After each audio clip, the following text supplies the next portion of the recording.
care of your own. Make your own money, manage your own money, spend your own money on yourself. We are a nation, within a nation in this country, searching for a nationality. And once we find our nationality and serve that nationality, we'll do for ourselves what needs to be done. All ethnic groups in this country understand they got a nationality. Because you answer to such stupid words like Negro and color and black. You have no nationality. Negro is not a nationality.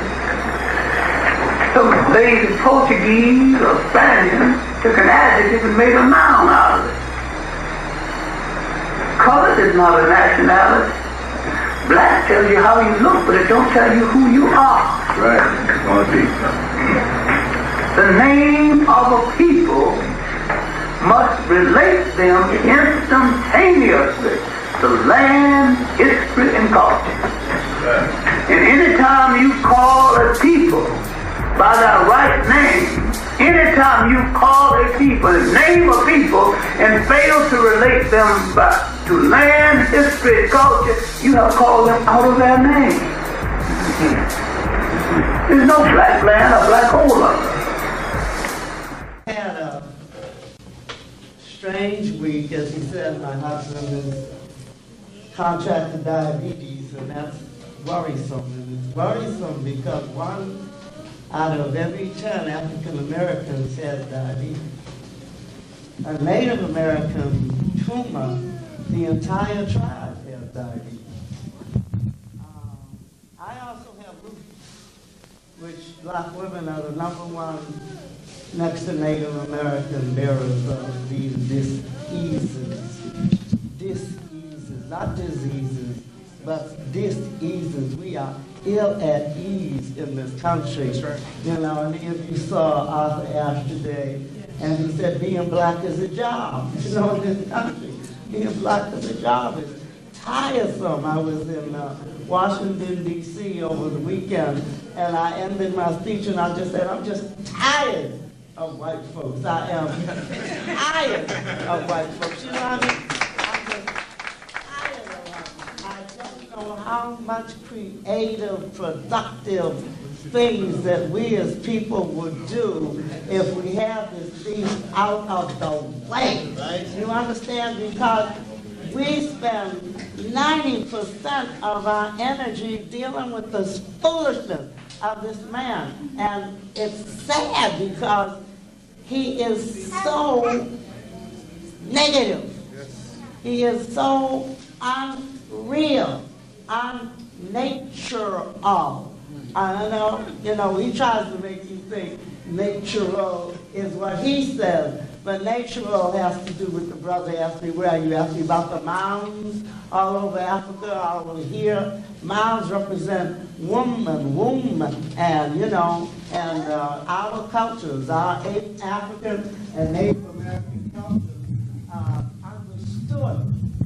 understood that the earth brings forth everything, and the Creator that was never created the earth as sustenance to mother us, to bring forth everything. And then this man came along and he apprehended, he grasped the understanding that there was something other than himself that caused the world, and he got stuck on that, and he missed all the rest of the world, you know, and he has us confused because we have lost the reality of our humanness.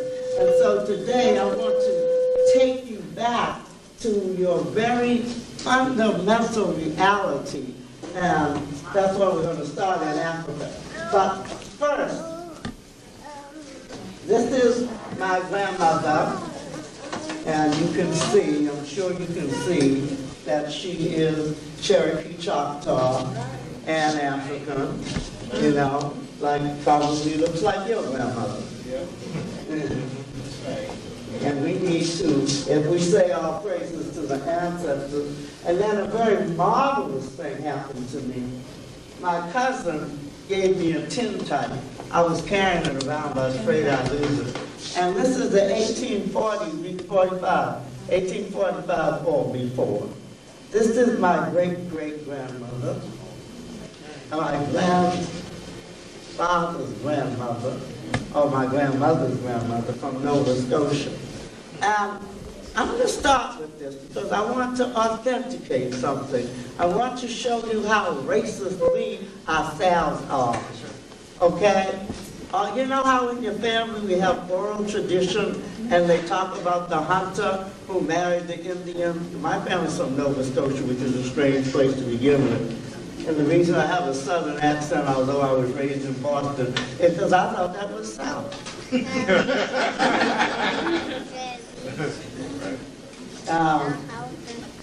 My cousin, I went to visit her, and she had this little tintype.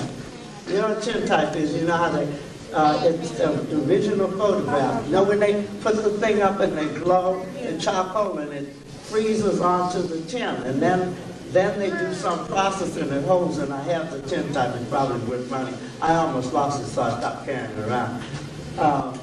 But I had it reproduced, and you can see much better. Now this is the racism, the internal racism. As they said, my family's very light on my grandfather and grandmother's side from Nova Scotia. So when they talked about the hunter, I always figured the sucker was white. Right? The hunter coming up the St. Lawrence River married this old Sioux woman, right? Lakota. And I always figured, another racism, that she would have these buckskins that I'm spending all my money to be authentic. And you can see this babe is dressed down. She ain't got no leggings and feathers in her hair. She looks like she came right out of the Baptist convention. But you understand? When people give you oral history, the white man has so implanted in your mind certain stereotypes that you can't even envision your own ancestors correctly. And of course I was proud I never talked about the hunter because I thought he was white. But here that old African grabs hold of this old Native American and makes the statement. And a lot of us believe that when we have Indian ancestry that we shouldn't adhere to it, but we should. We should claim every bit of our ancestry that's honorable. That's my way of saying you know what.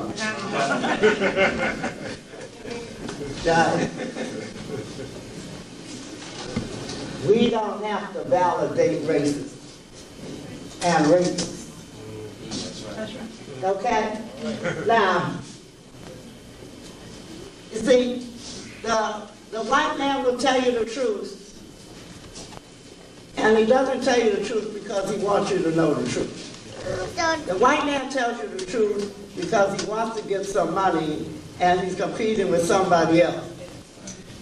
And because they're so competitive, sometimes they have to even resort to the truth to win the battle. Most of the time they lie, you know. But he will tell you the truth. Now here's the debate, and they try to make humanity begin in Europe. You know that, right? With the Neanderthals and stuff, you know, they have this thing, the way we were. And they picked on Dr. Jeffries for calling them ice people, and they finally admitted that early man was black. And then the anthropologist said humanity began here. And then the geneticists and the biologists, see, they all competed. So the geneticists and the biologists got into it, and they got this fossil, and they traced every single human being in the world back 200, 250,000 years, and if you know they admit to that, it probably is twice as long, back to here. So our problem today is to figure out, when they tell us Columbus discovered America, Columbus discovered America. Well, when Columbus discovered America, the there were 80 million people or 210 million people here to welcome his discovery. I just tell you all.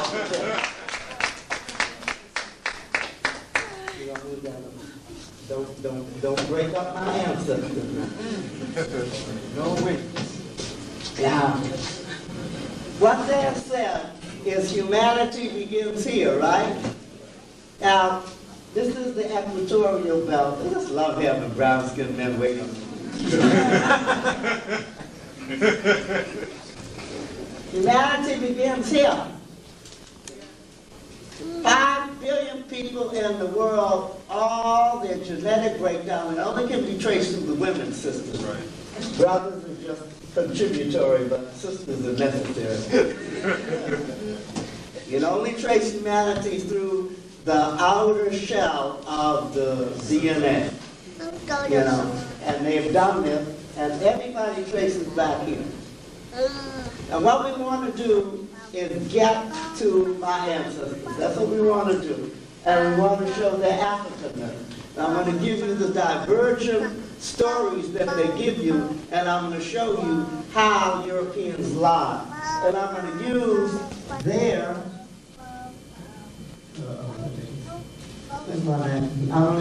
their work to show their lie. Okay? Original man was a short, black, long arm, and 6 feet arms, big butt, thick lips, thick nose, nappy hair. That's the original human being 200,000 years ago. That's the original human being. Either the bushman who is brown or the quote-unquote pygmy who is black. That's the original human being. He starts off with strong muscles and strong bones and nice wide nose to displace heat and nappy hair to absorb the sun. Okay, and he starts off in the equatorial belt. And then, being a typical brother, he has to go roaming. And the sucker roams up here and gets lost. Of course, he takes some babes with him. And he gets up here, and you know how when you come to Newark and stuff, if you've never been over here, it's hard to get over here. And you finally get here, but you don't know how to get home. That's right. So he got up here in this cold area. He went all past this nice Garden of Eden that the Creator, who was never created for him, where the bananas and the mangoes and the coconuts fell right off the tree and the fish came right off the shore, and you didn't have to kill anybody to survive. You just didn't have to wear clothes because you're on the equator, and you were in the Garden of Eden, all around the equatorial belt. You got pineapples and olives and figs and, you know, all around the equatorial belt where white folks go for tourism now, because they've discovered it's a hip place to be. Now that they're taking us out of there, they want to buy it all up. My husband's Jamaican, see. Okay? So he travels up here, gets stuck up here. Now, some of the hip brothers said, I ain't going. Some stayed here. Some got up here. And they got stuck up there for 100,000 years. 100,000. You go sit on the ice for an hour and see what it's like. They got stuck up there for 100,000 years. I call myself organized and stuff, but I'm the most disorganized person in the world. Okay. 100,000 years. And in that process of sitting on the ice for 100,000 years, he lost his skin, right? Because, you know, he had to go in the caves, and there was no sunshine. So he lost his pigmentation. He lost the coloring of his eyes. His hair went straightened all out. His behind squished up. There ain't nobody. You know there ain't nobody. You don't believe me? Go outside there and look. His body got long because his legs stopped growing long because he needed to absorb heat. So he's mostly bodied. He's a phenotype. You can always tell an African, if you don't think he's an African, tell him to turn around and look at, you know. And then you know he's African, right? We have phenotypes. It's not all pigmentation. We had African people. And so Diop says, Sheikh Ata Diop in Civilization and Barbarism, says he turned white. He was a leucoderm, L-E-U-K-O-D-E-R-M. A leucoderm, you know, like leukocytes, you know, like when you go to the doctor and they tell you have leukemia or whatever, it means that the white cells are eating up the red cells, like leucoderm. Now these leucoderms, after 100,000 years, you start getting a warming of the worm, W-U-R-M, with the diuresis over the U, I don't know why, worm, you know, when I'm German with. And he begins to come back down, he and she. And they come out the cage and they come down and they mix. And they mix, and the ones who mix mostly with African, original African, they become the sub-Asians. They're dark brown, but they still have the straight hair, but they have the big butts. They're a little wider, but they're big. And then the others who have mostly leucoderms become Asian trifling, right? They get slanty eyes, right? We have the 4 races of the world, right? And now we've had the 4 races of the world. You can read the office in the 2nd chapter. It's very difficult, but that's essentially what he's saying. Now, and they fool around and all that, and they decide to roam because, you know, brothers like to roam. So this is what Europeans say. They say that they went all the way up here. These original African people went up here, turned white, came back mixed, turned brown and yellow, and the yellow people came up here in here. And that's what they tell you across the Bering Strait. And every single person, all 80 million or 210 million that Columbus discovered, came through this little thing 12,000 years ago. You know, I never believed that story anyway, because, you know, when you're a child, you say to yourself, now, this is weird, because everybody along this equatorial belt looks alike. They're all little, short, black, nappy-haired, thick-haired, big-butt people. You know, all the way, you know that. You go all across to the Indonesia, Australia, and stuff like that. So how did they get there? They went up here and came down here. That don't make sense, does it? You know, in the first place, we know when we leave here today, we ain't all gonna go one way. Right. We're gonna go in a different way. So I said, well, why didn't he just, maybe he did go that way and come down this way, but did he go this way too? They said, oh yes, well, he went this way. They'll say, well, he went this way and came down here, or they'll even say he went this way and went across here. And I have 5 degrees. For high school dropout, I got a little carried away. I have 5 degrees. And one is in philosophy. And you study all this, the development of man. And I said, you telling me that man started here and he went across here, but he didn't go across here? Or he said, oh, well, then there's another theory that if he didn't come down here, he went across here. And you say to yourself, well, why don't you just...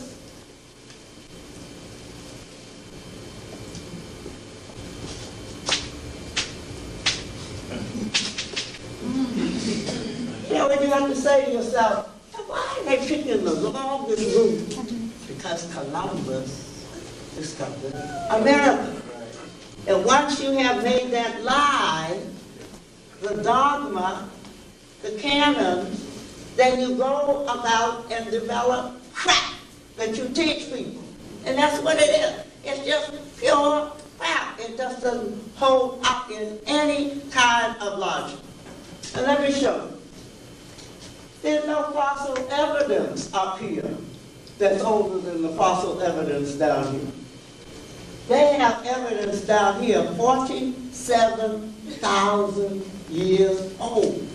And up here, at best, is 28,000.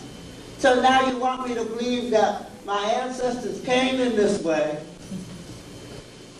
left no remains, carried them down here, kicked up groundless on the way because they lost it coming in, right? And somebody says, well, how do you know that they see the reason Columbus called the people Indians was because they were dark. He wasn't going to India. Columbus was going to Japan. Columbus was going to Japan. Read his diary. He was going to Cipango. So we should all be called Cipanese. But we're called Indians, like the subcontinent of dark people. Indios means dark. The Taiwanese are called Indians. Indonesians. You know, I mean, you got Gloria Walker and all these intellectuals. I'm so glad I didn't go to college till I was 36. I never got to be intellectual. You know, all these intellectuals say, well, Columbus said, in God, you know, in the oath. I said, bull. He saw some black people and he called them, oh, look at those black folks, those Indios. That's what he did. And I'm a historian. I'm in the John Henry Clark School. Here is Verrazano's diary. You know that bridge that y'all like to cross? Verrazano's diary. The complexion of these people is black, B-L-A-C-K. Not much different from that of the Ethiopians. Their hair is black and thick and not very long. It is worn tied back upon the head in the form of a little tail. And this is the Carolina coast. Then he goes up to Delaware and New Jersey. He said he found them fairer than the others. Okay, and he goes all the way up the coast, on the Carolina coast. This young man remarked that these people were black like the others and that they had shining skins, middle stature, and sharper faces. Were you talking about the Indians? Okay. This is the native, these are the indigenous people. Verrazano in the 16th century, that's what he found. That's what Columbus found. They found black people, those Indios. Now, Columbus came over here. Now, let me finish this trip. And people say, well, you know, maybe it's difficult to get across the Atlantic Ocean, you know. You know, maybe the ocean is rough. You know, we got to hold on to this lie that we created. And say, well, how rough is the ocean? Cabral, who, quote unquote, discovered Brazil, he was trying to follow Vasco da Gama's route, and he got outside the Congo River here, and he's trying to get here, and his fleet was blown across the Atlantic. That's how hard it is to get across the Atlantic. The wind just blew him across the Atlantic in 1500, and he discovered in his lost soul the city. And that's in red and gold. And there's a river that goes just like this in the ocean. You know, there are rivers. Why everybody ends up in the Caribbean is because there are rivers in the ocean where the current just takes you right there and takes you right back. You know, what Columbus discovered was the way to get home. That's what the Columbus discovered. Now, my nice little auntie is from, you know, a lot of the Afrikaners, you know, Dr. Carruthers and stuff, they don't want you to talk about your Native American ancestry, you know. You're trying not to be African. I think I was African. And so, my ancestors, not this one was Lakota, on my grandmother's side is Micmac. Now, the Micmacs in Nova Scotia, up here. Now, the Micmacs had a hieroglyphic language, identical almost to the Egyptians. Now, Jake Carruthers, Cheyenne ain't had no hieroglyphic language. And I showed him this. In fact, I Xeroxed and sent him the whole thing. America, BC, before Columbus, my ancestors had a hieroglyphic language, identical or similar. In some places, identical. So my buddy Ron Walters, he said, well, you know what that means, Charshee? I said, what does that mean? You know, because of course he's intellectual, because he's the political scientist. He said, it means the Micmacs were in Egypt. And I said, no, it means, he said, it means Egyptians were in Nova Scotia. And I said, no, it means the Micmacs were in Egypt. Ocean goes both ways.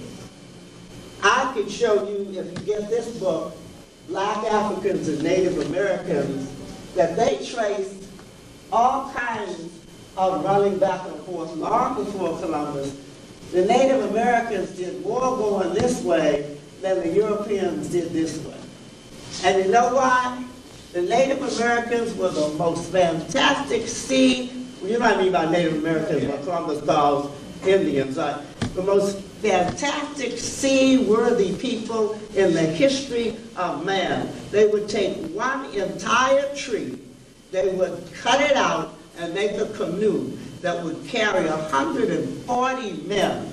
And they were so slick. You ever watch Native Americans in canoe? They paddle this way, they paddle where they go. Everybody else paddles this way, they don't know where the hell they go.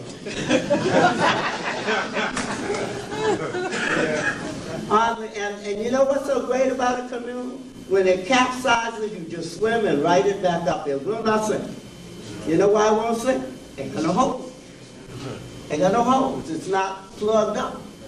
You know, it's just like you see a tree floating out there. It's just nature functioning with nature. Right. And they could travel clear across the ocean, and with the power of 140 men, etc. And in fact, when the colonizers came here, they had to learn to use the canoes because their little boats were capsizing all the time. And when they capsize, they sink, and you underneath it. It's not good when you're in a boat and it sinks and you underneath it because you got to swim around to get out. Same thing with the kayak, like the Inuits, what are the Eskimos, they make their kayak where you sit in, you're almost the boat yourself, and you can go down the rafters and everything. No other people could do that. No other people could do that. No other people could do that. And they're very much into nature, a very significant thing. Now, so I've got you over here, and I'm showing you the most ancient people in this country are right here in Brazil. I've used this book. You can write to Newsweek and ask them for fall winter 1991. You should have them do it from the study group and get have the whole group get a couple of hundred. I use this in my class. I love this book. See, they give you that one way. And then, but they have to argue about it because they even give you the date. 22,000 here and 47,000, 45,000. So what they do? Clean up all their debris along the way. You know what I mean? What do you do with that? And they write. Well, let me show you. Even when they tell the truth, they lie. Here it says, the question, determining how and when people first got into the Americas is the question of the Holy Grail. The question is hampered by the antipathy, by the dislike of finding the truth. See, Europeans do not do research to find the truth. Europeans research to reinforce white supremacy. And whatever they're trying to do, that's all they do their research for. And I say that, and I can even document it. It says, despite evidence such as metalcraft, that's the thing in Brazil, and sites from Canada to Brazil dated as old as 47,000 years, the theory has refused to die. Despite the evidence, the theory has refused to die. There's a theory that the bumblebee can't fly. Did you know that? And they made those great big bombers as troop carriers, because I've been in a couple. And that's the theory, Instead of saying the theory is untenable, they say, no, we'll hold the theory. The bumblebee's wings are The bumblebee's wings are too small to carry its body. Hey, what you doing up there? Don't you know you can't fly?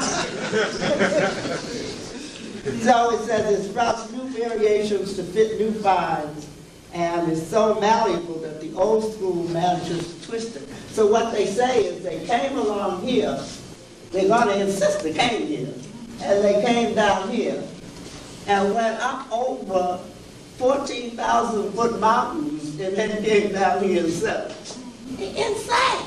Insane. But you see what the problem is when your child is sitting in class and your child is saying, well, gee, if I wanted to leave Africa and get over here, I'd go this way.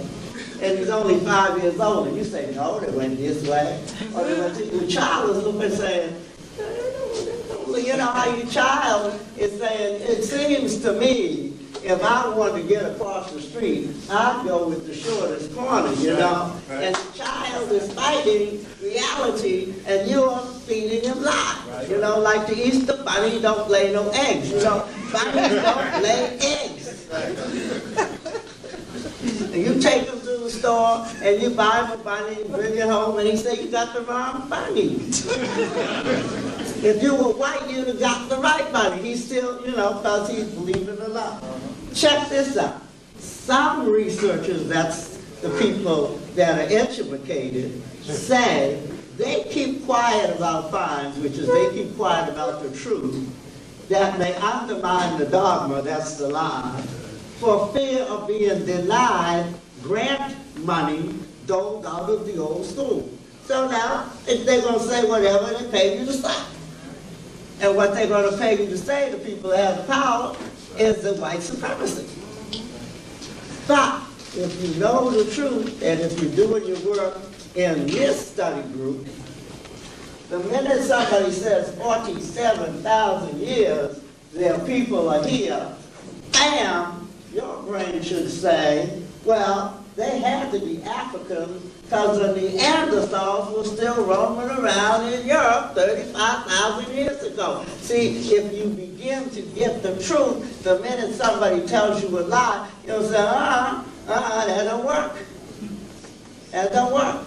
But you don't have to believe me because I know how you all are, and I know I'm black, and I haven't brought anybody white to validate what I've said. So let me read it in the book here. We will have become liberated when John Henry Clark and Len Jeffries and Charshee McIntyre, etc., are more credible to you than Yale. Yeah.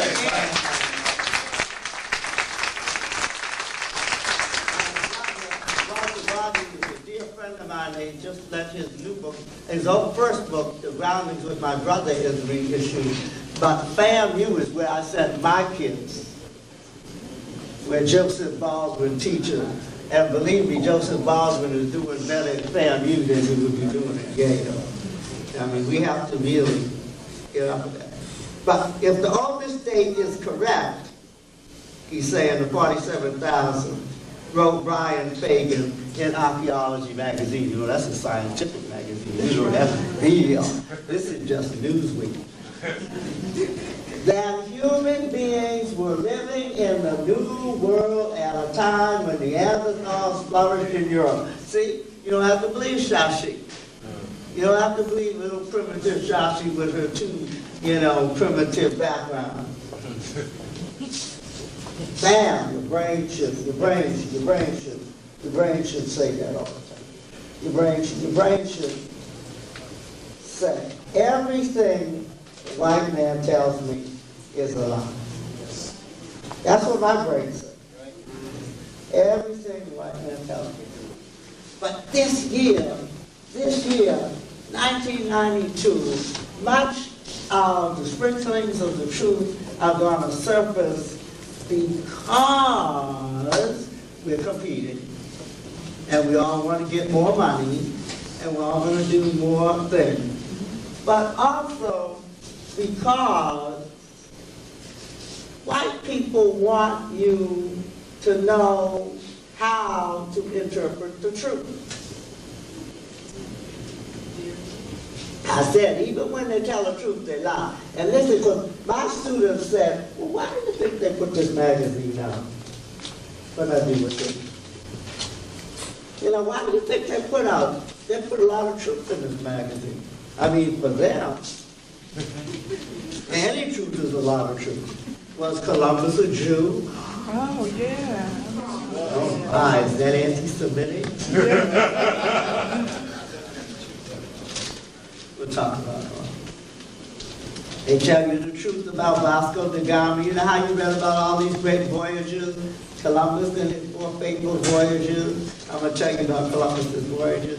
Da Gama's passage to India. They tell you he only got this far, and then he went back, and then his fleet went. And Magellan's trip around the world, Magellan died down here. His ships went around the world. His body is at the bottom of Tierra del Fuego. We say Magellan's trip around the world. Magellan died at the bottom of South America. Vasco da Gama ain't going away. He looked on the other side and said, oh, there's a long trip there. I'm going up there. I learned that Magellan circumnavigated the world. That's the word I learned. Yes, it is. Circumnavigation. He ain't gone nowhere. You know, when you think about it, and then after Columbus made his trip, he got back, and they made him Admiral of the Ocean Sea. And you all sit there and say, oh, that's impressive. Who the hell is the Admiral of the Sea? How many of you are veterans? How many have been in the service? You're General of the Army or you're Admiral of a Navy. You can't get to sea to get up and fight nobody. Admiral of the Sea, think about it. That's as jive as you can get, right? That's like making me Queen of Newark. You know, see, they tell you this stuff, and you know, you need to raise your hand and say to the teacher, excuse me, but what does Admiral of the Ocean Sea? Is it an ocean or is it a sea? And what does Admiral of the Sea? Do you just say whales, dolphins, get up here and eat these ships? What do you do if you're Admiral of the Sea? That's jive. That's just pure jive. You understand what I'm saying? But we sit there, docile, never think a thought. We never think a thought. We never think a thought. And how does he call him Christopher Colombo? He was born Cristoforo Colombo. He changed his name to Cristoforo Colombo. Then he changed his name to Cristobal Colon because he created a colony. The first thing Columbus did was create a colony. He left 39 people here. One of my colleagues' wife said, well, they didn't have enough room because the ship got broke. I said, he took 27 of my ancestors back. 2 ran away, so he got 25. So he could have left only 13 here. He left a colony here. He came to find a colony.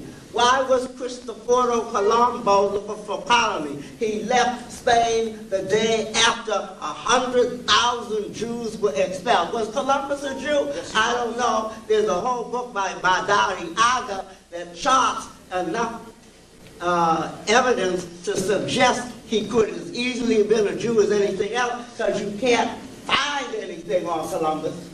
You can't find his birth certificate. He knew Sebastian Cabot, whose name was, I forgot. And he knew Verrazano, he knew Cabral. Were all these suckers Jews? That would explain all this major exploration, because who were the people who needed a homeland? Jews. Everybody else had a nation. Who were the people being kicked out of Europe? Everybody else had a nation. You know, why don't we do some anthropological studies on those people? And I don't mean this negatively, but it seems to me like the Muslims had gone back to Africa. The Portuguese had gotten Portugal. The Spaniards had gotten Spain. They wanted to be a nation. Nations are emerging. The only thing that made you a nation was your religion. You were either Islamic nation or a Christian nation. Well, you can't be a Christian nation with 100,000 Jews in there owning everything. Right. And you need money, so you kick them out and steal all their money. Teach. Louis de Santanjo was Columbus's benefactor.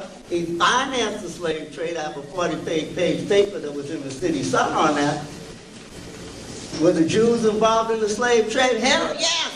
Take slave out the sentence and ask the question. That's what I told my friend. Take slave out the sentence. He said, what? I said, take slave out the sentence. were the Jews involved in the trade? He said, oh. You know what trade Jews ain't involved in? They've been the merchants of the world for 2,000 years. He said, oh, well, how much? I said, but that's not the question.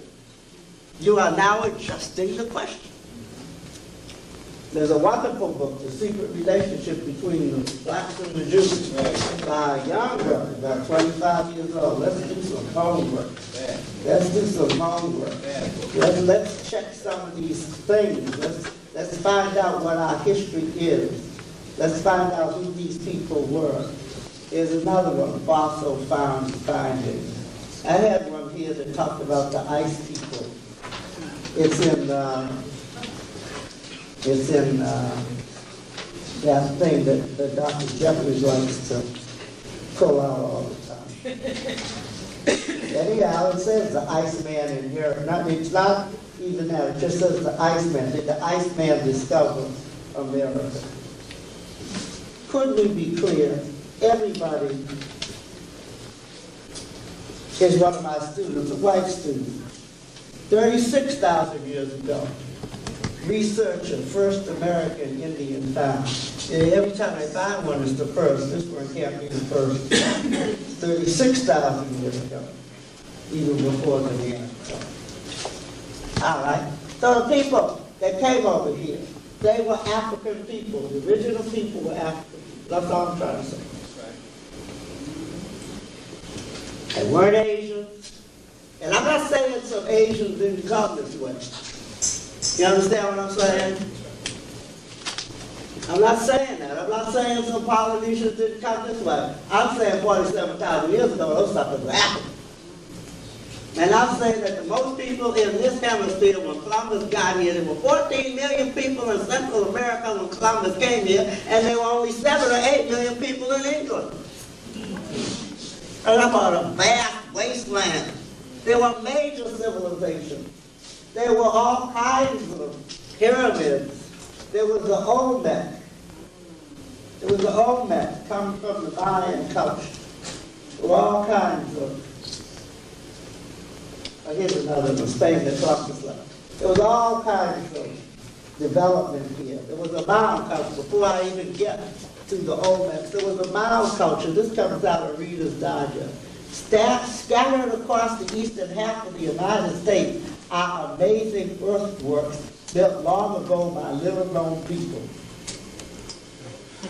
When they say little-known, it means that the white folks know little about the Mesoamerican. Only gradually are scholars learning about the strange ceremonial practices of the mysterious mountain and the serpent. The serpent represents all wisdom because the serpent reincarnates immediately. You know, it sheds its skin and keeps on going. Okay? There's nothing mysterious about it, only if you're European and you don't understand. But look at the kind of great culture they had with the pyramids and the steps and all that. Just like in ancient Kemet. So why aren't they ancient African? Then we have this. Remarkable of all remarkable things. The Olmec civilization, right? Olmec civilization, does that look like an African to you? But it's not an African. Because Columbus discovered America, so it can't be an African. This is a baby. That's what they say. This is the face of a baby. Right. Face of a baby. Sorry, sister, that's what it is. Now, because Ivan Van Sertima didn't really believe these Europeans, he went and got the face of a contemporary Nuba from the Nuba Hills of Africa and put it right next to this white folks' baby in Central Africa. But just in case, now, let me go back to my magazine. I got, this is the Jeffrey pattern, We'll call it going to the videotape. Even when they tell the truth, they lie. Okay, we're the standards that prove. Talks about the ancient civilizations here. And he talks about the Olmec civilization. This is Fall, winter, 1991. When was that again? And it's a newsweek, fall, winter, 1991. All men. You know, I know I'm black, and you know, white people believe me, but black people won't believe me. That's right.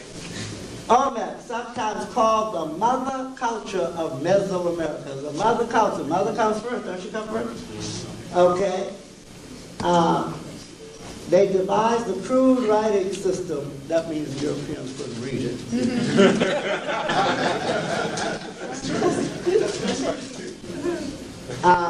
But it is the box-out heads for which they are still famous. Colossal, multi-ton carvings of their rulers' faces, terrifying and enigmatic. Terrifying and enigmatic. So when you go to see the picture of it, what is this African? Terrifying and enigmatic. And that's what the white folks here write. But one of my students, friends in the study group, went to Mexico, right. And it said, attention Mexicans, right. This is the root. Only thing before the root is the seed. This is the root of your history. Its cradle and its altar. Listen to the most silent voices of the most ancient. You know, in English, mostest as you can get, right? And they are the most, you know, the mostest is the mostest is the most.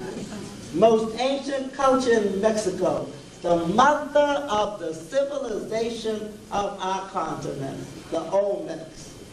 Here is our African brother, and so forth on, right?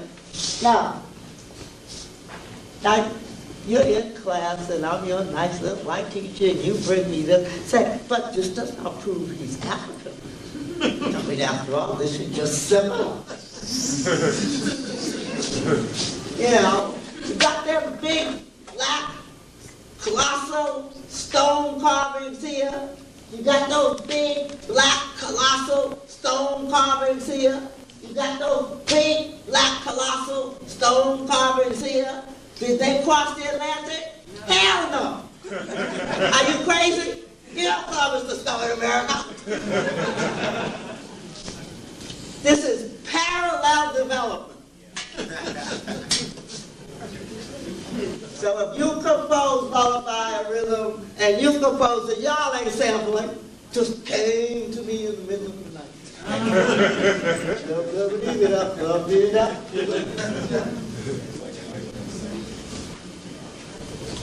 If you believe what the European tells you, you will believe the Easter Bunny lays an egg.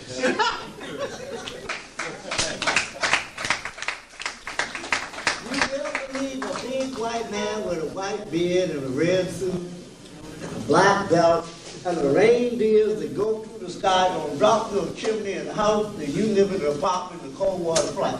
And you believe it anything. You believe it.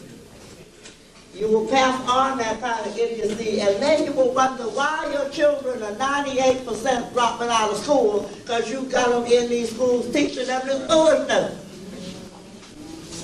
They can see reality. They can see this.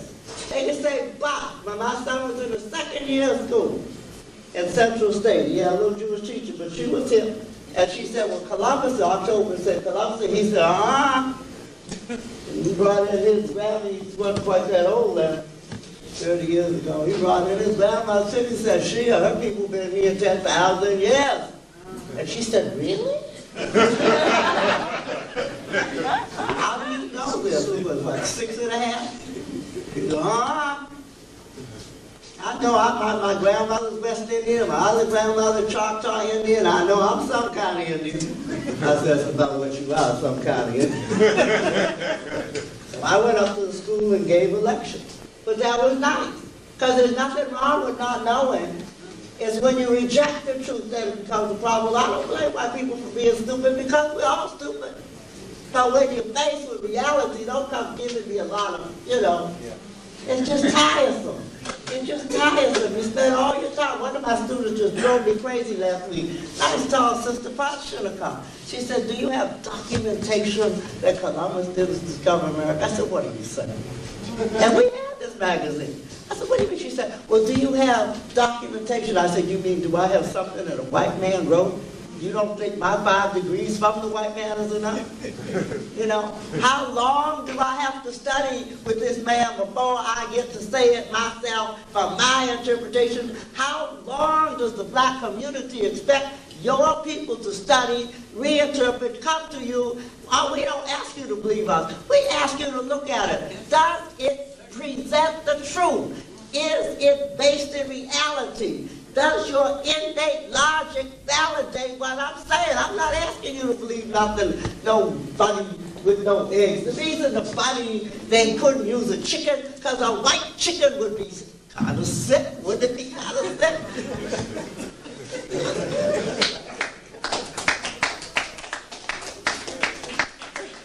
You have to get something healthy, right? A polar bear, I mean, you know, what else is white? So why do they pick the Easter bunny? What else is white? Why is an English colony using Kris Kringle, whatever his name is? Ain't even English, because he's white. White hair, white beard. Big disabuse of the idea that anything else is going on in the world.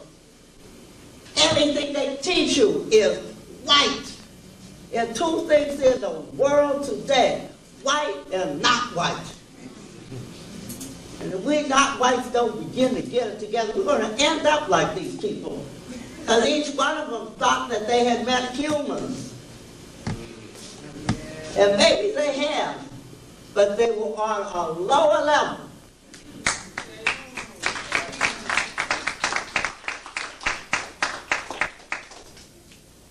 And that's not a racist thing. Let's go back to the video. Let's go back to the video. Should it go to the videotape? No, let me go to Columbus first, because I missed Columbus. Now, Kalila remind you, go back to the video. People tell you that Columbus and the rest of Europeans enslaved you because you were black. Full. Europeans enslaved people. You got that? That's right. That's a sentence. Europeans enslaved people. Their daughters, their sons, their mamas, their wives, their children, anybody. Europeans enslaved people. That's their history. Read the Bible. Read the way they interpret it. Slavery is a valid, in fact, in the Talmud, see, because many of these holy books that you think are holy, they did not come out of the ancient religions. Right. They are European adaptations. Right. And the European Jews that they practice today, that is not, they've cut out everything that they didn't want. They are very patriotic. They don't even trace themselves back to the original people. You know, we need to look at it. Columbus. Now, Columbus wrote, afterwards I sent to a house which is near, and they brought 7 head of women, small and large, and 3 boys. I did this in order that the men might conduct themselves better in Spain, having women of their own, because already it has been many times my business to bring men from Guinea. You see, Columbus was a slave trader when he came here. Columbus worked out of Venice and Genoa. He was a slave trader from the giddy up. He had been involved. He was a trader. But one of the great things, when you study the Crusades, you know, I had this argument, you know, this whole concept of just wars. You know, what's a just war? It's my religion saying, I don't like your religion and I'm going to kill you. There's no such thing. It's a just war. That's right. It just is no such thing. I try to explain this to young ladies. But see, I'm coming out of a Native American Comitium, my thesis. All things that the Creator made is sacred. You are not endowed with the right to kill anything. And when you do, you have to do it in balance, and it has to be only for your sustenance, which when you die, you want to give back to the earth. You're not endowed with the right above a Creator to go out and kill one thing. Only for survival and balance of nature. And we know that. We know that because, Mott deals with truth, justice, right order, balance, harmony, propriety. Okay? And yes, it may be if something comes to kill you, you kill it. Or it may be that you kill something to feed your children. The Native American, if you read this book, Red and Gold of Brazil, he said, the French people are strange. You cut down the trees here. Didn't the Creator give you any trees in France? Why you cut the trees down here and send it back? Why are you taking the gold here and sending it back? Don't you have anything? Didn't the Creator give you anything? They said, well, you need to stockpile it. He said, no, for 7 generations, the Creator has given me everything I need. I have to assume that for the next 7 generations, the Creator will give everybody else everything they need. Because I am living within the balance of relationships. And I understand that I am here as keeper of my place in this cosmic universe. Not as dominion over.